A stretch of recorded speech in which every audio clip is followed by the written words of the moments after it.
नमस्कार, news plus 21 में आपका स्वागत है। केंद्रीय नागरिक उड्डयन मंत्री ज्योतिरादित्य सिंधिया ने आज भाजपा कार्यालय कुशाभाऊ ठाकरे परिसर में पत्रकार वार्ता को संबोधित किया। सिंधिया ने कहा कि मेरा मन आज प्रफुल्लित है, मैं हर्ष महसूस कर रहा हूं। पुरानी यादें भी ताजा हो गई हैं। छत्तीसगढ़ के साथ सदैव सिंधिया परिवार का साथ रहा है। छत्तीसगढ़ भारत का चमकता सितारा है। जनसंघ के समय कई बार छत्तीसगढ़ आने का सौभाग्य प्राप्त हुआ। आज भी यह सौभाग्य प्राप्त कर मुझे काफी प्रसन्नता हो रही है। मेरा मन आज बहुत प्रफुल्लित है और मैं हर्ष महसूस कर रहा हूं और पुरानी यादें भी सजग हो रही हैं, क्योंकि छत्तीसगढ़ के साथ एक पारिवारिक संबंध सदैव सिंधिया परिवार का रहा है। इस राज्य की विशेषता, इस राज्य की क्षमता, और यह अतिशयोक्ति नहीं होगी अगर मैं कहूं कि हमारा छत्तीसगढ़ राज्य भारत का चमकता हुआ सितारा है।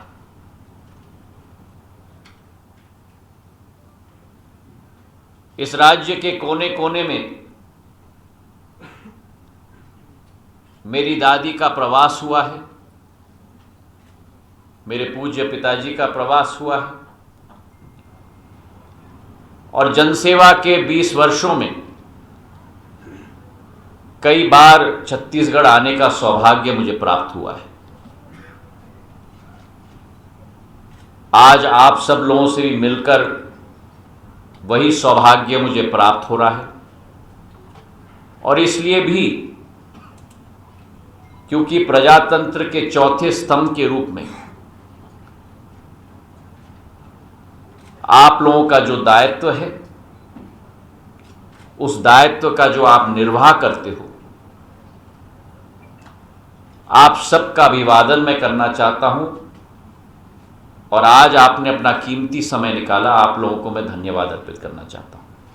भारत में प्रधानमंत्री नरेंद्र मोदी के नेतृत्व में एक इकोनॉमिक्स मॉडल की शुरुआत हुई। हर तरफ इंफ्रास्ट्रक्चर विकास पर जोर दिया जा रहा है।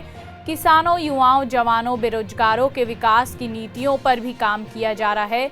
सिंधिया ने यह भी कहा कि भारत के निर्यात की क्षमता 2014 में जो 2.5 लाख करोड़ की थी, वहीं 2022 में 4,70,000 करोड़ रुपए की हो गई है।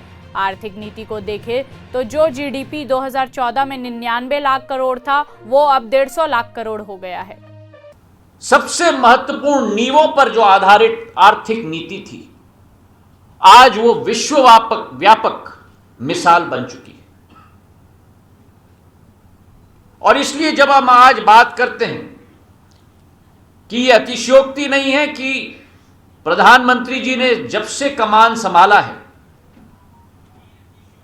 तो राष्ट्र निर्माण का एक सुनहरा ध्वज का निर्माण हुआ है। और यह केवल एक वक्तव्य नहीं है, लेकिन इसके पीछे आंकड़े हैं। ये 2 साल के महामारी को अलग रखते हुए भी अगर आप आकलन करो तो 8 साल पहले हमारी आर्थिक स्थिति क्या थी और आज हमारी आर्थिक स्थिति क्या है। 2014 में हमारे विदेशी मुद्रा के रिजर्व्स $275 बिलियन थे। आज 2 साल के कोरोना के महामारी के बाद भी भारत के विदेशी मुद्रा के रिजर्व आज $630 बिलियन है, मतलब 2.5 गुना बढ़ाकर हमने रखा। उसी के साथ